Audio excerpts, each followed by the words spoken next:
MBA July 2015 39 নম্বর math solve করতেছি। বাকি আরো কিছু ম্যাথ এখানে সলভ দেখানো হবে। এই ম্যাথটা 39 নম্বর ম্যাথ সলভের আগে আমাদেরকে একটা সূত্র মাথায় রাখতে হবে। আমি আগেও একটা ভিডিওতে দেখিয়েছিলাম যে এই সূত্রগুলোর কথাই বলেছি। এই সূত্রগুলা চ্যানেলে থাকা এই ভিডিওতে পেয়ে যাবেন। এটার মধ্যে এই যে দুইটা সূত্র ইউজ হবে এই ম্যাথে, এবং এই সূত্রটাও ইউজ হবে।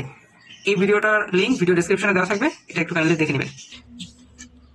একটা দ্রব্যের দাম যদি বলা হয় 20% বেড়েছে, তখন আমাদেরকে ধরতে হবে যে তার যে বিক্রয় মূল্য আছে সেটা কত। 100 যোগ 20, 20% মানে হচ্ছে 100 যোগ 20, 120, 120% অফ সিপি। সিপি মানে কস্ট প্রাইস, মানে 120% এর ইন্টু কস্ট প্রাইস। এই বিষয়টা আমাদের মাথায় রাখতে হবে সবসময়। সূত্রের মতো এই দুইটা লাইন মুখস্থ রাখতে হবে। আবার একটা দ্রব্যের মূল্য যদি বলে 20% লস খেয়েছে অথবা ডিক্রিজড হয়েছে, এটা অর্থই হচ্ছে আমাদের যে ওইটার এসপি মানেই হচ্ছে 100 মাইনাস 20, 80, মানে 80% অফ সিপি, মানে 80% ইন্টু সিপি। সিপি মানে হচ্ছে ক্রয় মূল্য। তাহলে হচ্ছে ম্যাথগুলো সহজে করা যাবে, নাহলে ঐকিক নিয়ম ভাবেও করা যায়, বাট আমি মনে করি যে এইভাবে দ্রুত করার জন্য এই দুটো সূত্র মাথায় রাখতে হবে। তো এইখানে দেওয়া আছে যে একটা মানে দ্রব্যের মানে একজন বিক্রেতা একটা দ্রব্য কিনছে, সে কিনছেই হচ্ছে 48 টাকায়, মানে তার কিনেছে সে 48 টাকায়। এখন আরেকজনের কাছে তো তাকে বিক্রয় করতে হবে, ক্রেতার কাছে বিক্রয় করতে হবে। তো সেখানে তো ওকে অবশ্যই দামটা বাড়ায় বিক্রি করতে হবে, নাহলে তো লাভের অংশ পাওয়া যাবে না। তো সেটাই আর কি সে করতেছে, যে সে কিনছে একটা দ্রব্য 48 টাকায়। এখন বলছে যে in order to include 15% cost, মানে এটার সাথে আরো 15% কস্ট তাকে মানে অ্যাড করতে হবে।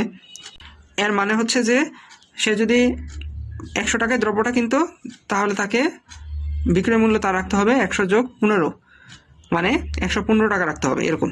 তো ওইভাবে ঐকিক নিয়ম দিয়েও বের করা যাবে যে 1 টাকায় কত, তারপর হচ্ছে 48 টাকায় কত, এটা বের করা যাবে। তো এইভাবে ঐকিক নিয়মে না করে আমরা 15% মানে দাম বৃদ্ধি করলে কত টাকা পাওয়া যায় 48-এর জন্য, সেটা আমরা বের করবো হচ্ছে এই সূত্র ইউজ করে। তো কিভাবে, তো এখানে হচ্ছে দেওয়া আছে 15%, মানে হচ্ছে 100 যোগ 15, 115। তো 115% হবে এখানে, 115% অফ সিপি। সিপি কত, সে কত টাকা কিনছিল 48 টাকা, তো এত ইন্টু 48। এইভাবে আমরা দ্রুত বের করতে পারবো। তো এইভাবে হচ্ছে আমরা বের করলাম ওই সূত্রের মতো যে 15% দাম বৃদ্ধি করলে দ্রব্যের মূল্য 115% ইন্টু 48, মানে হচ্ছে 115/100, পার্সেন্টেজ মানে হচ্ছে 100 দ্বারা ভাগ যাবে। তো এত কাটাকাটি করলে 55.2 আসে। তো এটা হচ্ছে এক্সাম টাইমে দ্রুত করার পদ্ধতি, এটা প্র্যাকটিস করলেই বেশি বেটার হয়। তো এটার জন্য হচ্ছে আমি আবারও বলতেছি এই দুইটা জিনিস আমাদের মাথায় রাখতে হবে, মুখস্থ রাখতে হবে দুটো জিনিস। তো এখন যদি কারো খটকা লাগে, আমি আরও একটা ইজি পদ্ধতি দেখাই। যে ক্রয় মূল্য যদি 100 টাকা হয়, তাহলে হচ্ছে বিক্রয় মূল্য 115 টাকা, মানে হচ্ছে ওই যে 15% লাভে বলছে, মানে 15% কস্ট বৃদ্ধি করতে বলছে, তো ওইটাই আর কি কস্ট বৃদ্ধি ইনপুট করতে বসে। তো 115 টাকা হয়, তাহলে 1 টাকায় কত, তা 48 টাকায় কত হবে বিক্রয় মূল্য। ক্রয় মূল্য যদি 48 টাকা হয়, তাহলে বিক্রয় মূল্যটা কত।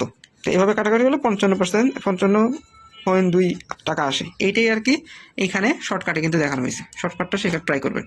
বোঝার স্বার্থে আমি আবারও এই জিনিসটা দেখাচ্ছি, এটা বোঝানোর স্বার্থে। তো ম্যাথের হচ্ছে এই পার্টটা আমাদের গেছে। তো আবার বলছে এবং এইটার সাথেও বলছে যে টু প্রোভাইড 12 টাকা প্রফিট, তাকে আবার 12 টাকা প্রফিটও করতে হবে। তো এই যে বিক্রয় মূল্য যেটা আসছে 55.2 টাকা, এটার সাথে আবার বলছে যে 12 টাকা যোগ করার জন্য। আমরা 12 টাকা যোগ করে দিলাম, 55.2, 12 টাকা যোগ হইল। এখন তাহলে তার ফাইনাল বিক্রয় মূল্য হচ্ছে এত।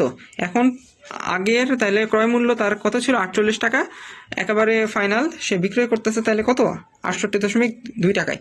এই যে 68.2 টাকায় সে যে বিক্রি করতেছে, এখন তাহলে তার সর্বমোট কত পার্সেন্ট টাকা বাড়াইতে হয়েছে। এখানে কিন্তু পার্সেন্টেজের হিসাব, যে আগের তুলনায় কত টাকা তার বৃদ্ধি পেয়েছে, যত টাকা তার বৃদ্ধি পেয়েছে সেটাকে পার্সেন্টেজের দেখাইতে হবে। এখন তাহলে আমরা দাম বাড়ছে কত, এখন হইলো 67.2, আগে টাকা ছিল কত 48 টাকা, 48 টাকায় সে কিনছে, তাহলে 19.2 টাকা বাড়ছে। এখন আমাদের হচ্ছে কয় টাকা সর্বোচ্চ বাড়ছে, মোট টোটাল কত পার্সেন্ট বাড়ছে সেটা বের করতে হবে। সবসময় মনে রাখবেন যে লাভের পরিমাণ লসের পরিমাণ এগুলো সবসময় ক্রয় মূল্যের উপর নির্ভর করবে।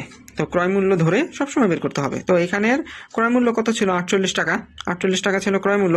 তাহলে ক্রয় মূল্য 48 টাকা হইলে দাম বেড়েছে 19.2 টাকা। 48 টাকা ক্রয় মূল্য হলে দাম বেড়েছে 19.2 টাকা। এখন 1 টাকা হইলে কত? 100 টাকা ক্রয় মূল্য হলে দাম বাড়ে কত? এইটা। এভাবে করলেই আমাদের 40 টাকা আসবে। এই যে আমরা কিন্তু পার্সেন্টেজে কনভার্ট করে ফেলছি, দাম কত বাড়ছে এটা পার্সেন্টেজে কনভার্ট করা শেষ।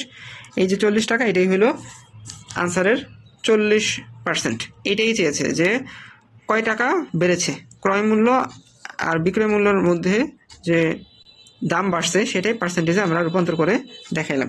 তো এইখানে লাস্টের দিকে যে দেখাইলাম এটা বোঝার স্বার্থে বড় করে দেখাইলাম। পরীক্ষার হলে আপনারা, আমি আগে একটা ভিডিওর মধ্যে বলছিলাম যে শর্ট করার ইজি, যে গেইন পার্সেন্টেজ, এখানে তো দাম যে বৃদ্ধি পাইছে তার গেইন পার্সেন্টেজের সূত্রটা বসাইলেই আমরা হয়ে যায় গেইন ইন্টু 100/CP। গেইন কত? সবচেয়ে মানে সর্বমোট যে দাম বাড়ছে ক্রয় মূল্য থেকে সেটাই কিন্তু গেইন হয়েছে প্রফিট আর কি 19.2। এইটাকে যদি আমরা এখানে বসাই দিই 19.2 ইন্টু 100/CP, সিপি ছিল 48, তাইলে কিন্তু গেইন পার্সেন্টেজটা বের হয়। এই গেইন পার্সেন্টেজটাই হচ্ছে আমাদের 40%। তো আমি এটা আর কি শর্টকাট সূত্র বুঝাইলাম 40%। তো এই সূত্র আমি হইলে পরীক্ষার হলে এই সূত্র দিয়ে ম্যাথ সলভ করে ফেলবো, আপনাদের জন্য ভেঙে দেখাইলাম আর কি। এইটাই আর কি বইয়ের আনসারও এটাই কিন্তু করছে। এই যে দাম বাড়ছে কত, এটা লেখছে উপরে, সিপি লেখছে নিচে, সিপি 48 টাকা যে করা মূল্য আর 100 দিয়ে গুণ, যেটা এখানেও করা হয়েছে। তো এইভাবে আর কি ম্যাথটা বইয়ে সলভ করছে। বইয়ে একটু অনেকে বুঝতে অসুবিধা হয়, তাই আমি ভেঙে বুঝাইলাম। 40 নং ম্যাথ। এই ম্যাথের আমরা হচ্ছে প্রথম প্রশ্নটা পড়ি। কি বলছে যে একজন ছেলের এবং তার পিতার উভয়ের বর্তমান বয়স, মানে তাদের টোটাল বয়স, পুত্র যোগ পিতার টোটাল বয়স কত? 74। আচ্ছা, 10 বছর আগে তাদের বয়সের রেশিও হচ্ছে 7:2। আমাদের মাথায় কি আসবে যখন আমরা দেখব এরকম রেশিওর ম্যাথ এবং এইজের ম্যাথ? তখনই আমরা কি করব, 7:2 আছে দেওয়া না, তা আমাদের মাথায় এসে পড়বে কি 7x ইন্টু 2x, মানে সাথে x যোগ করে দিবেন। এটা আমাদের মাথায় চলে আসতে হবে, সবসময় মাথায় রাখবেন। তারপর কি বলছে, তাদের রেশিও কি হবে, তাদের বয়সের রেশিও কি হবে 10 বছর পরে। এখন আমরা ধরতে পারি যে এই যে মাত্র বললাম যে যখনই আমরা রেশিওর ম্যাথ দেখব তখনই কি করব, যে রেশিও থাকবে ওগুলোর সাথে এক্স যোগ করব, মানে এক যোগ না, মানে এক্স গুণ দিয়ে দিব আর কি। মানে এখানে হচ্ছে 7x/2x। তো আমরা এখন বলতে পারি যে লেট পিতার 10 বছর পূর্বে বয়স ছিল 7x এবং পুত্রের 10 বছর পূর্বে বয়স ছিল কত? 2x। তো আমরা এটা লিখি। তো আমরা এটা লিখে ফেললাম 7x 2x। ফাদার সেইজ, সন সেইজ 10 years ago। ওকে, তো এখন প্রশ্ন মতে আমরা কি বলতে পারি, প্রশ্নে আমাদের দেওয়া আছে 74 বছর হচ্ছে প্রেজেন্ট এইজ এবং এটা হচ্ছে তাদের মানে টোটাল এইজ। তো আমরা এখন বলতে পারি না যে বর্তমানে এইজ কত হবে, 10 years ago 7x আর এখন হচ্ছে 7x + 10, বর্তমান এইজ সনের কত হবে 2x + 7 এবং এই দুইটা বয়সের যোগফল কি 74 দেওয়া আছে। তো আমরা ইকুয়েশনটা এইভাবে লিখতে পারি, অ্যাকর্ডিং টু দ্য কোয়েশ্চেন, মানে প্রশ্ন মতে পিতার বয়সের সাথে 10 যোগ দিলাম, পুত্রের বয়সের সাথে 10 যোগ 74 টোটাল যেটা দেওয়া আছে প্রশ্নে। এখন আমরা যখন ইকুয়েশনটা সলভ করব আমাদের x এর মান আসবে 6। এখন আমরা কি করব, x এর মানটা আমরা বসিয়ে দিই এখানে, যেখান থেকে আমরা 10 years ago কি কত বয়স ছিল ফাদার্স এবং সন্সের সেটা আমরা পাবো। তো বসিয়ে দিলাম x এর মান, 7 × 6 42, 2x 2 × 6 12। এটা আসলো কত? এটা কিন্তু মাথায় রাখবেন যে 10 years ago আপনি ধরছেন, আপনি কিন্তু এটা প্রেজেন্ট এইজ ধরেন নেই, মানে যেটা বের হয়েছে এটা কিন্তু প্রেজেন্ট এইজ না। এটাই অনেক সময় অনেকে ভুল করে।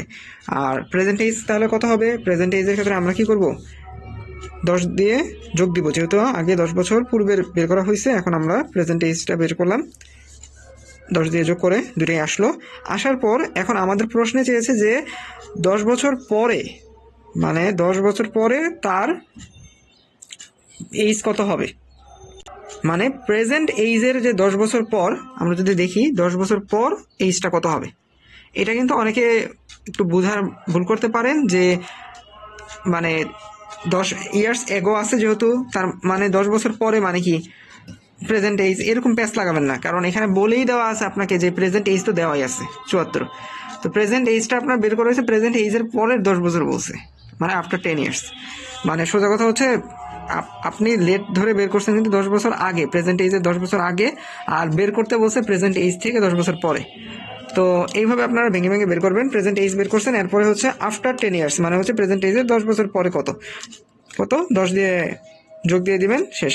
তো অনেকে যারা বুঝবেন সহজে তারা কি করবেন, যে এখানে আসবেন 10 ইয়ার্স থেকে বয়সটা বের হয়েছে, তো এখন এখান থেকে ডাইরেক্ট অনেকে করে ফেলবে 20 বছর যোগ দিয়ে দিলেই হবে।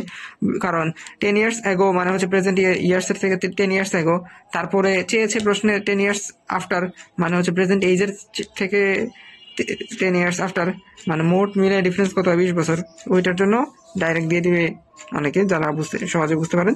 42 যোগ 20 12 যোগ 20 একেবারে ডিরেক্ট দিলে তখন আফটার 10 ইয়ার্সের বয়সটা আসবে। তো আমি এখানে একটু ভেঙে বুঝাইলাম, যেহেতু অনেক সময় প্রবলেম হয় তাই ভেঙে এটা বোঝানো হলো। এভাবে ম্যাপটা করবেন। আর আবারও বলতেছি, রেশিওর ক্ষেত্রে অবশ্যই যখনই আপনি রেশিও দেখবেন তখনই আপনার মাথায় যেন আসে এইটা, প্রশ্নে বলা আছে রেশিও, আপনার মাথায় ঘুরবে কি এক্স, এক্স সাথে এক্স, 7x 2x, তাহলে আপনি যে কোনো রেশিওর ম্যাথের ক্ষেত্রে দেখবেন যে অধিকাংশ ম্যাথে আপনি সহজে সলভ করতে পারবেন। 41 নম্বর ম্যাথটা আমরা সলভের আগে ভালো করে হচ্ছে ম্যাথটা পড়বো এবং প্রশ্ন বুঝলেই আনসার করা খুবই সহজ। এখানে বলছে যে যেহেতু আমের মূল্য 20% কমেছে, সেহেতু 2টা আম বেশি কেনা যায় 12 টাকায়। জানতে চেয়েছে 50টা আমের বর্তমান মূল্য কত। তো আমরা দেখি এখানে আমাদের যে 12 টাকা বলছে, 12 টাকায় আমরা বর্তমানে কয়টা পাওয়া যাচ্ছে আমরা কিন্তু জানি না। 12 টাকায় মোট কয়টা পাওয়া যাচ্ছে এটা আমরা জানি না, এখানে উল্লেখ করা নাই। কিন্তু এইটা উল্লেখ করা আছে যে 12 টাকায় আগের তুলনায় 2টা আম বেশি পাওয়া যাচ্ছে। আগের তুলনায় 2টা আম বেশি পাওয়া যাচ্ছে কেন? কারণ দাম কমেছে 20%। মানে আগে 12 টাকায় যে পরিমাণ আমটা পাওয়া যেত সেই পরিমাণের চাইতেও বেশি আম পাওয়া যাচ্ছে। মানে আগে যদি 12 টাকায় পাওয়া যেত 6টা আম, তাহলে এখন কয়টা আম পাওয়া যেতেছে? 8টা আম পাওয়া যাচ্ছে। তাহলে কয়টা বেশি পাওয়া যাচ্ছে? 2টা বেশি পাওয়া যাচ্ছে। বললোই তো 2টা বেশি পাওয়া যাচ্ছে, এই কারণেই 6 যোগ 2 8টা হয়েছে। তো এখন এই যে 2টা, এটা তো আমরা জানি যে 2টা আম বেশি পাওয়া যাচ্ছে কত? 12 টাকায় আগের তুলনায়। তাহলে এখন আমরা বের করতে পারি না যে আগের তুলনায় কত টাকা কমছে। এখানে তো বলাই আছে যে 20% কমছে। তা আমরা এখন বের করি যে মানে 12 টাকার সাপেক্ষে কয় টাকা কমছে। 12 টাকার সাপেক্ষে তাহলে কি 12 টাকার সাপেক্ষে তো বললো যে 12 এর 20% কমছে, মানে আগের তুলনায় 20% কমাতেই এখন হচ্ছে 2টা আম বেশি পাওয়া যাচ্ছে। তাহলে যতটুকু কমেছে ততটুকুর দামটা যদি বের করতে পারি ডিফারেন্সটা, সেই ডিফারেন্সটার জন্যই তো আগের তুলনায় কয়টা বেশি পাওয়া যাচ্ছে। আগের তুলনায় যদি 8টা পাওয়া যায়, মানে আগের যদি 6টা পাওয়া যেতেছে এখন 8টা, ওইটার ডিফারেন্সটাই বলছে 2। এই আমটার সংখ্যা হচ্ছে 2 এবং কতটুকু দাম কমছে মানে 12 এর সাপেক্ষে সেই যে কমার যে দামটুকু সেইটুকু বের করলে বোঝা যাবে যে ওই কমছে যতটুকুর জন্য ডিফারেন্স কয়টা বেশি পাওয়া যাচ্ছে সেইটা ইকুয়াল টু কমছে যতটুকু। মানে আমরা একটু লিখে করি তাহলে আমাদের বুঝতে সুবিধা হবে। তো আমরা দেখি যে আগের বিক্রয় মূল্য যদি 100 টাকা থাকে, বর্তমান বিক্রয় মূল্য কত? 80 টাকা। এটা কিভাবে পেলাম? কারণ হচ্ছে 20% কমছে। 20% কমার অর্থ হচ্ছে যে আপনার 100 মাইনাস 20 মানে হচ্ছে 80। তাই না? 100 টাকা যদি ক্রয় মূল্য আগের মূল্য হইতো, তাহলে বর্তমান মূল্য কত? 80 হয়েছে। 20% কমেছে, মানে 100 মাইনাস 20 ইকুয়াল টু 80।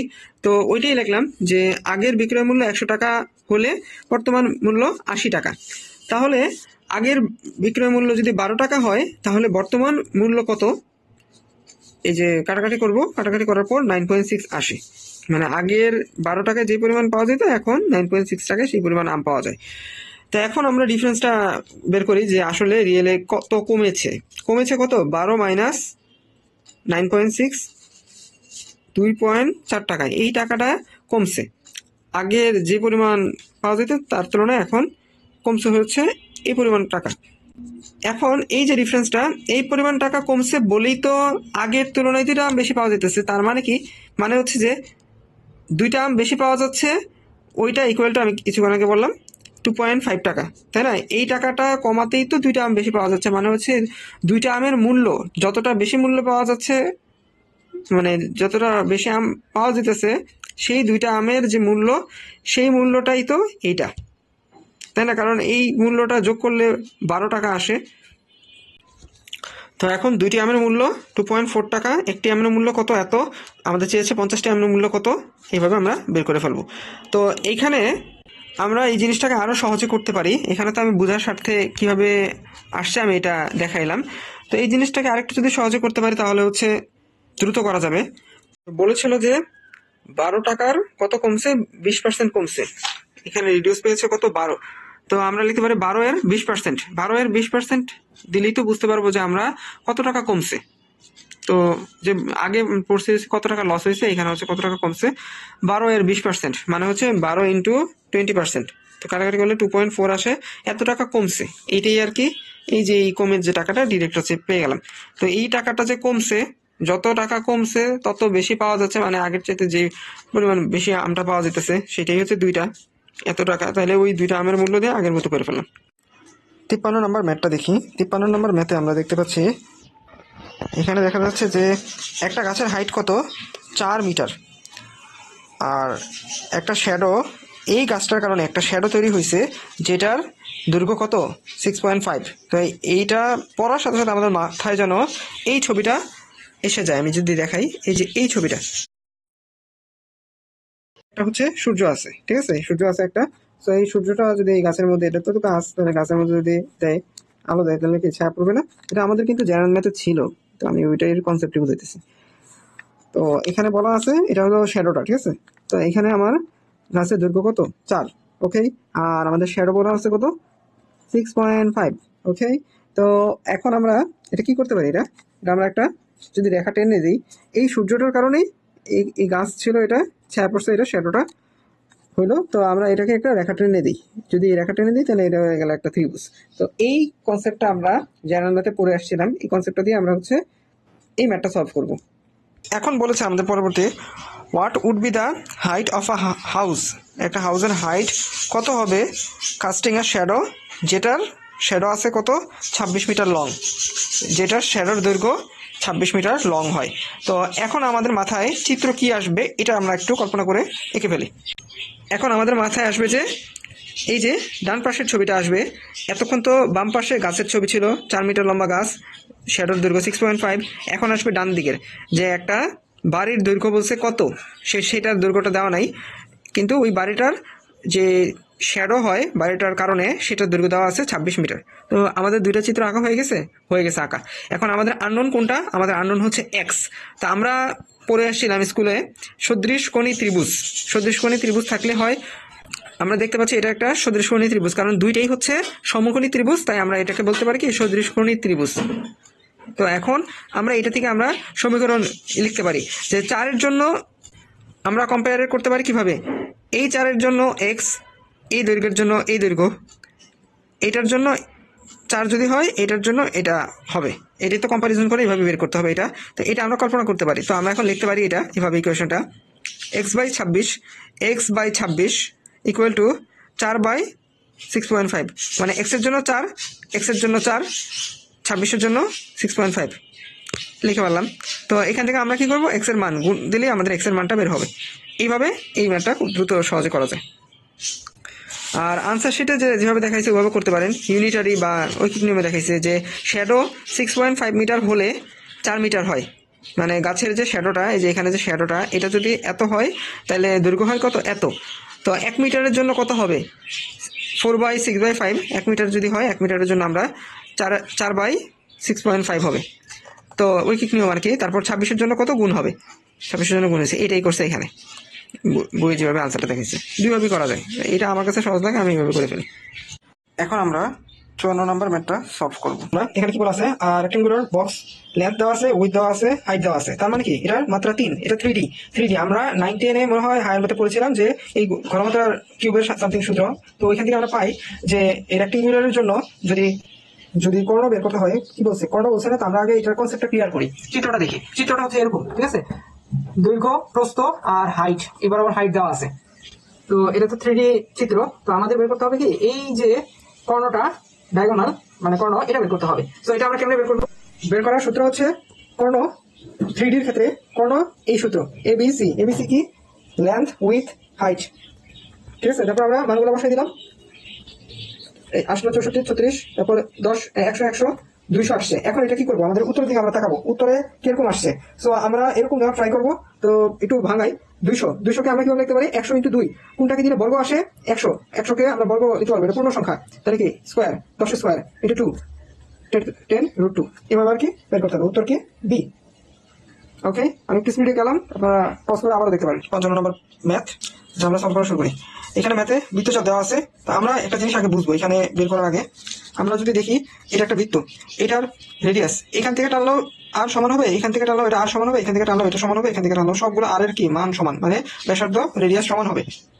প্রশ্নে যা বলছে তা আমরা এখানে আঁকলাম রাফলি। পি কিউ ইকুয়াল টু বলা আছে 8, ইয়াস ইকুয়াল টু 6। তো আমরা এখানে একটা কাজ করি, এটা তো আয়তক্ষেত্র, তো আয়তকার এটাকে করি, কর্ণ আঁকি।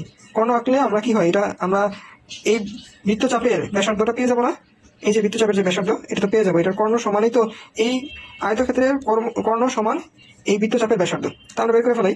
তো কেমনে, এটা হচ্ছে 90 ডিগ্রি, পিথাগোরাসের সূত্র ফেলবো, 8 square plus 6 square equal to এত স্কোয়ার, কর্ণ স্কোয়ার। তো আমরা বের করি রেডিয়াস এস কিউ এত এত, তারপর 64 আসে, 36, 100 আসলো।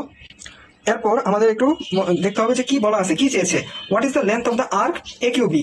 এই যে আর্ক মানে হচ্ছে বৃত্তচাপ, বৃত্তচাপ যে এ কিউ বি, এই বৃত্তচাপের লেন্থ কত, মানে দৈর্ঘ্য কত। তো আমরা জানি বৃত্তচাপ ইকুয়াল টু পরিধি বাই আর। তো বৃত্তচাপের যে পরিধি, আমরা বৃত্তচাপের পরিধি কত সূত্রটা জানি, 2 পাই আর। এই যে বৃত্তের পরিধি ইকুয়াল টু 2 পাই আর। তো এখন আমাদের তো আর আছেই, আর মাত্র বের করলাম না 10। তো আমরা কি করব, 2 পাই আর 2 পাই 10, 20 পাই।